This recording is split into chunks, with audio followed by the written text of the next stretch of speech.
Bom dia, amigos e amigas, senhores e senhoras, eu sou Daniel Nonato, passando na sua timeline para dar bom dia, por que não, não é isso? Lembrando a todos e a todas que se tiver um emprego aí, eu tô aceitando, até enxugar gelo, se for trabalho digno, honesto, eu estarei aí com vocês. Lembrando que hoje, terça-feira, 24, quarta-feira, desculpe, terça-feira, quarta-feira, 24 de fevereiro de 2021. Precisamos nos organizar aqui, não é isso? O trânsito tá confuso. Esse povo aí não sabe o que quer ali, o motorista ali do caminhão já deu seta, já acelerou, já passou em cima do outro ali, eita ferro. E vamos nós. Hoje o Evangelho de Lucas, Lucas no seu capítulo, eu não lembro, o capítulo 6 eu acho, não é isso? Opa, calma aí. Eu vou lembrar daqui a pouco, eu vou ver aqui e vamos juntos. Eu sei que fala sobre o sinal de Jonas. O que é o sinal de Jonas? A gente, quando fala do sinal de Jonas, a gente fica se preocupando naquilo que o contexto bíblico fala de sinal.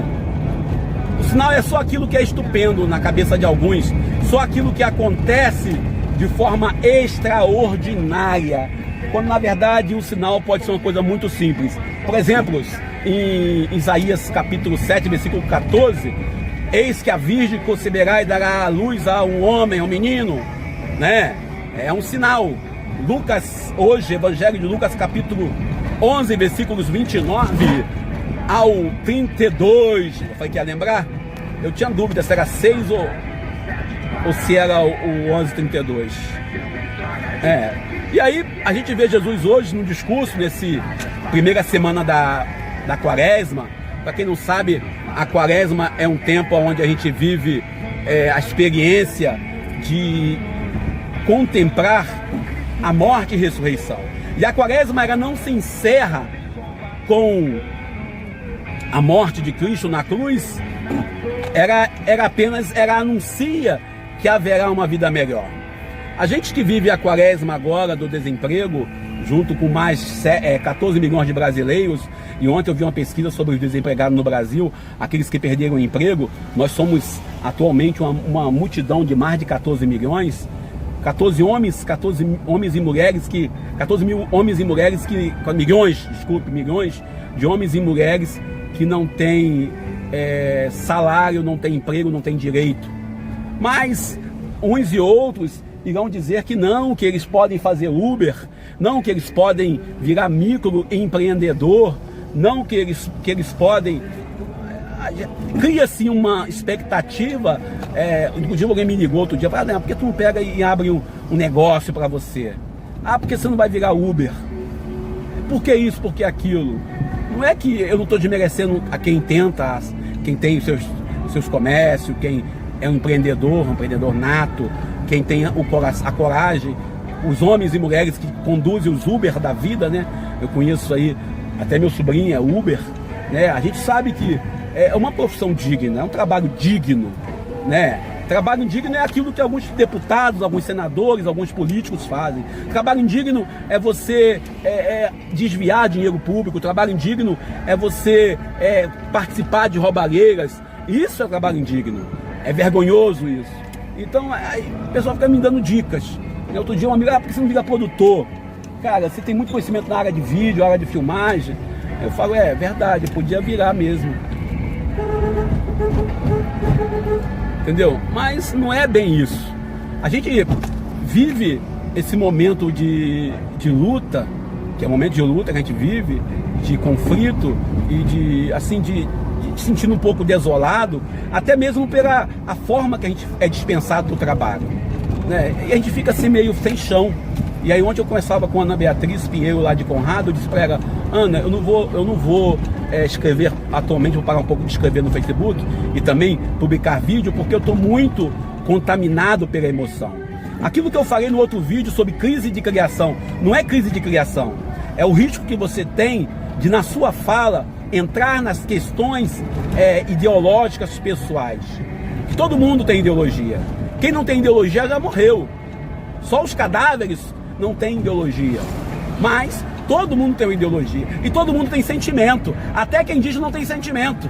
Até aqueles que dizem, como meu velho pai dizia, meu pai Francisco, dizia: olha, eu não amo ninguém. Mas eu via os olhos dele encher d'água algumas vezes, em alguns momentos. Quando eu disse para ele uma vez que ele era meu pai e eu tinha que defendê-lo mesmo eu discordando dele em algumas questões. Às vezes, quando você pega aí o evangelho de hoje, o evangelho é de Lucas capítulo 11, versículos 29 ao 32, é o evangelho que os fariseus, os saduceus, os religiosos queriam um sinal. Às vezes nós pedimos a Deus um sinal.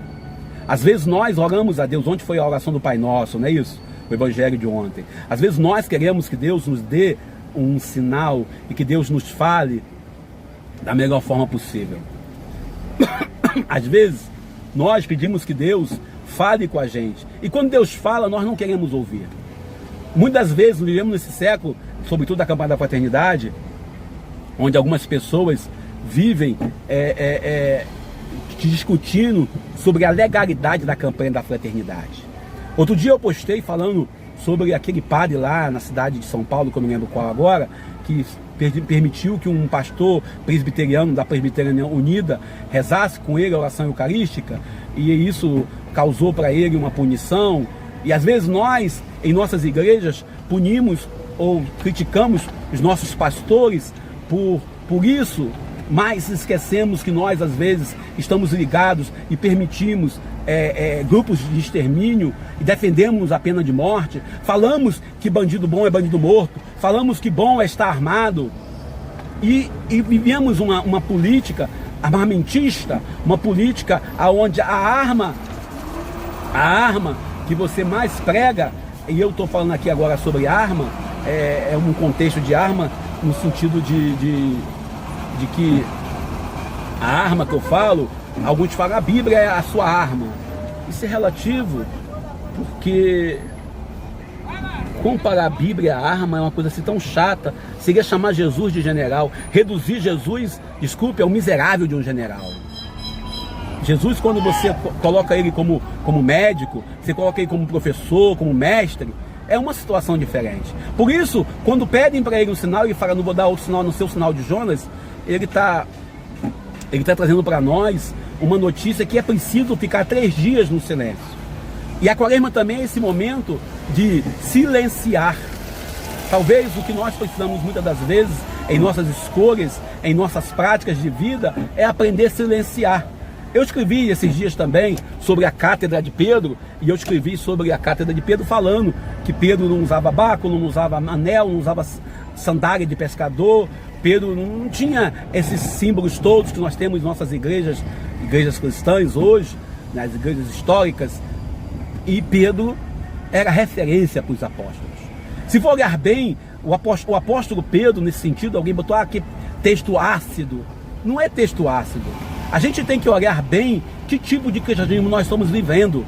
E aí Jesus fala hoje em Lucas capítulo 11, versículos 29 ao 32, sobre essa questão, né, do sinal de Jonas.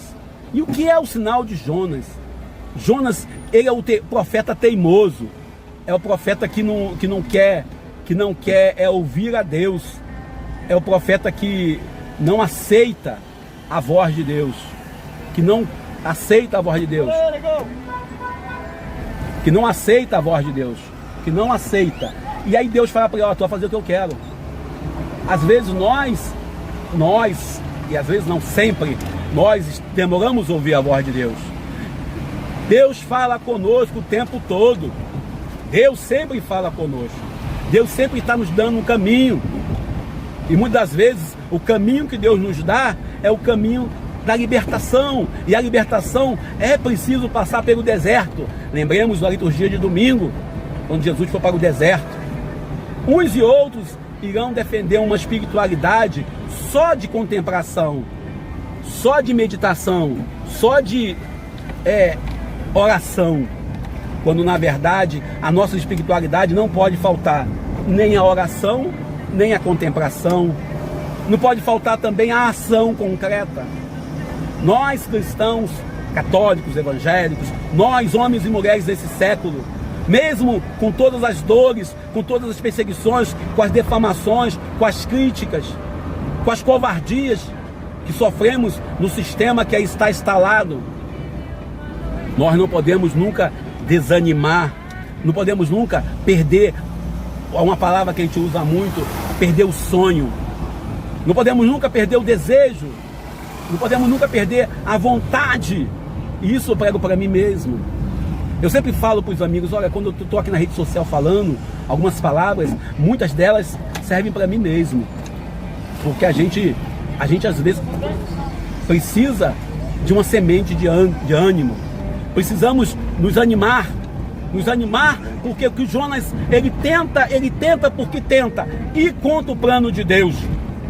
E quantas vezes nós vamos contra a vontade de Deus? Quantas vezes Deus nos dá uma ordem e nós vamos para outros caminhos? E Jonas fez isso. E às vezes, eu dizia, quando meu pai morreu, meu senhor Francisco, no mesmo dia que meu pai morreu na sexta-feira, enterramos no sábado. No dia que eu sepultei meu pai, e eu e meu pai tivemos uma relação muito complicada, por questões da separação da minha mãe, é um desabafo pessoal em rede social, olha que coisa horrível, né? Mas a gente ficou um bom tempo afastado. E nesse bom tempo afastado, com meu velho pai, eu e meu velho pai, tínhamos dificuldade de nos entendermos. E aí eu sabiamente, na minha sabedoria pouca, me afastei dele. Mas quando ele precisou, eu estava do lado dele. E eu dizia para o meu pai, pai, não tem como fugir daquilo que se sente. Também, a gente quando fala aí de Jonas, que tenta não fazer a vontade de Deus, e eu dizia para o meu pai, quando Deus quer uma coisa, Ele conduz, Ele te leva. Ele permite você ir na viagem até onde Ele vê que dá. Deus não te obriga a nada, mas Ele te aponta sempre a saída.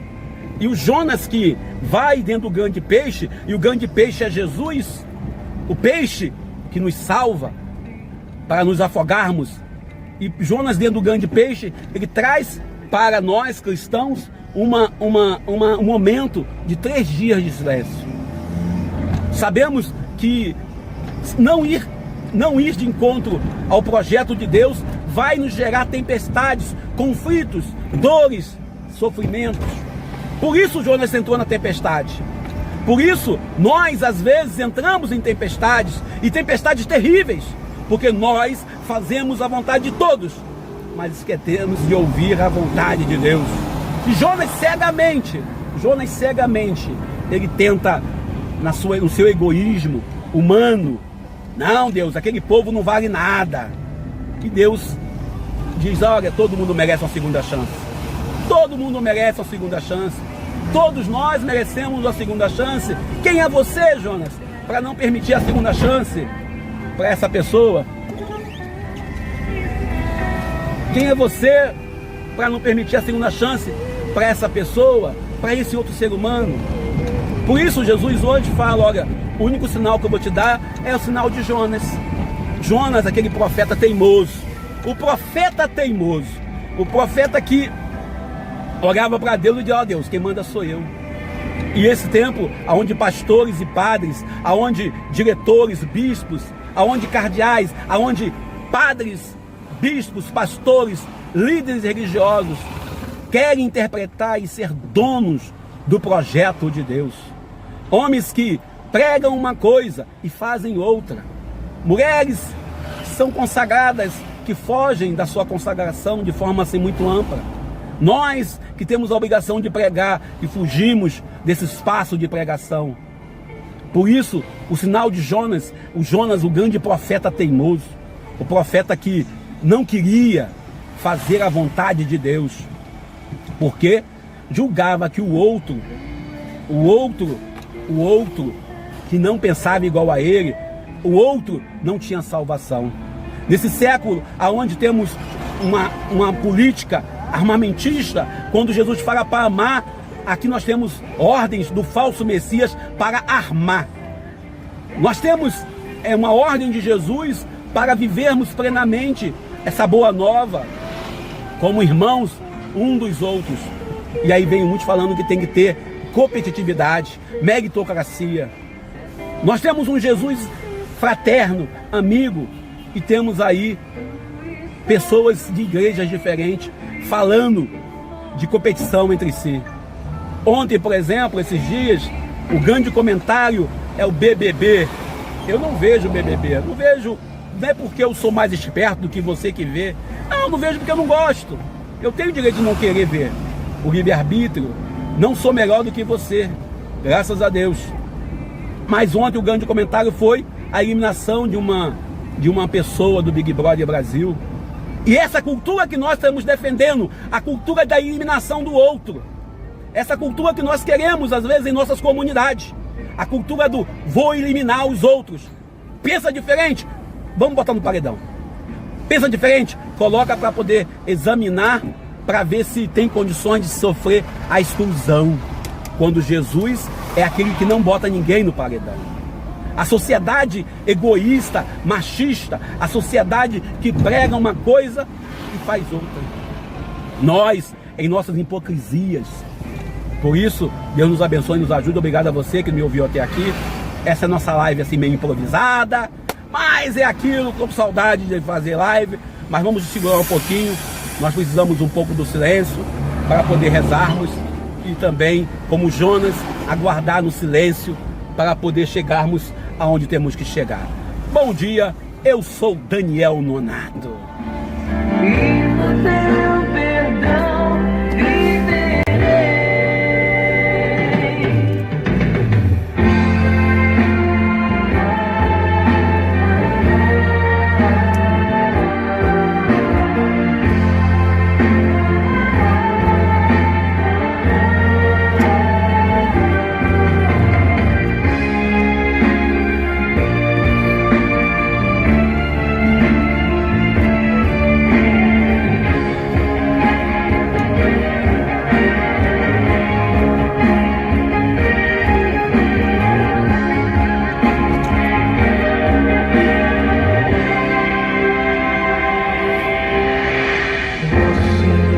Da vida, creio sempre em ti, Filho é de Salvador, eu espero em ti, Santo Espírito de amor, desce sobre nós, de mil caminhos me conduzes a uma fé.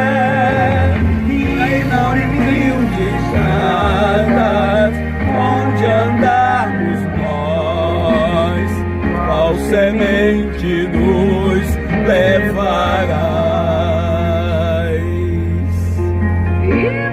Mil estradas onde andarmos nós, qual semente nos levarás? Obrigado, Senhor.